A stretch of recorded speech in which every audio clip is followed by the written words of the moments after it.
3, 2, 1. All right, just wanted to do a quick overview of my creative process, how I go about kind of writing a comic before I'm actually kind of drawing it. Because doing a time-lapse video of drawing thumbnails doesn't really work, because the end result is not a completed drawing. It's just these kind of scribbles, right? Excuse me. As I get better, the scribbles will look more completed, but for now, they just look quite somewhat undecipherable. But I start by writing at my typewriter in this more or less full script format. Start with page 1, page 2. I don't go panel by panel. I found that page by page is better, and this part of the writing process is essentially, I go at the typewriter because there's no backspace, there's no editing function really, so it's fun to clickety-clack on the typewriter.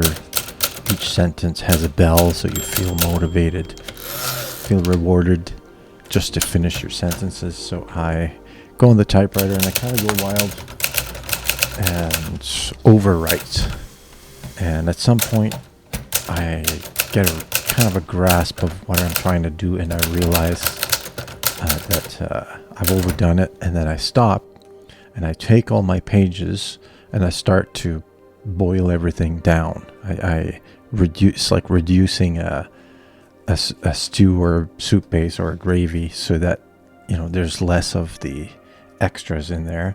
I start to break things down by page, right? By page beat. Page 1, page 2, page 3.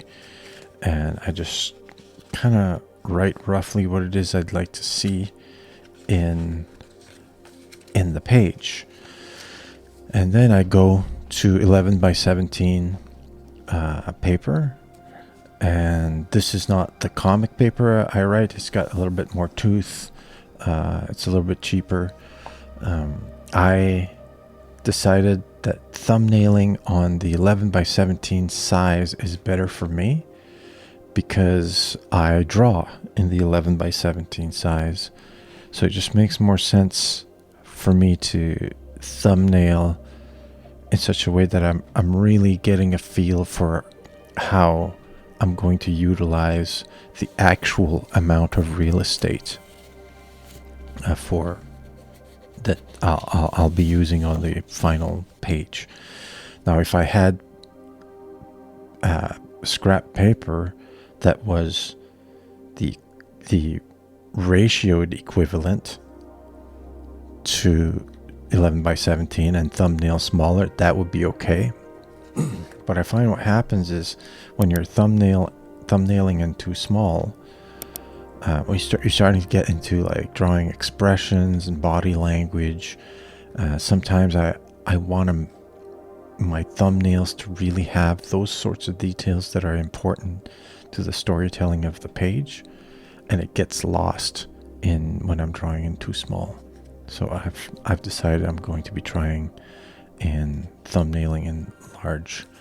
So this one says the cow flee, and I have a second beat. I decided to not include it because it's an important page. I wanted to do kind of like a splash pagey kind of a thing.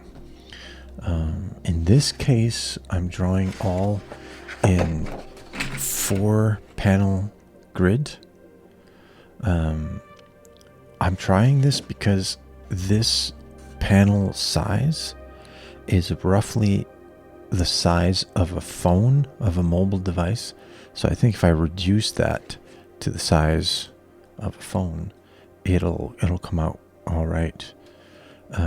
So even my splash page here, I'm making sure that each quadrant has an important piece of storytelling, so that when I break it up into into panels for viewing on a mobile device. Eventually, each panel, so to speak, is going to, when you scroll, is going to have a piece of story information, so that you're not just scrolling across a splash page to look at it. So this part just has a hand with like some sorcery going on in it, but it has a caption that tells you why that's happening, right? And then the next panel kind of shows you what the result of the sorcerer's hand is. So anyway, that's my kind of thumbnailing process. And obviously, once I've thumbnailed it, I read the comic over a few times in thumbnail form, and then I have all of these notes that I put in just to sticky notes, just to remind me, like, these are the important things I want to include in the page. So when I go to the page, if I make changes, I'm at least not changing these important key points that I'm reminding myself to keep in. So that's how I do my thumbnailing process. Thank you for your attention. If there are any questions, let me know. Please check the links in the description. Remember, there's always a 50% discount link below, and a free full access subscription to anyone who asks for it, 90 days. So if you want one, say so in the comments below. And yeah, I'll see you in the next one. Bye bye.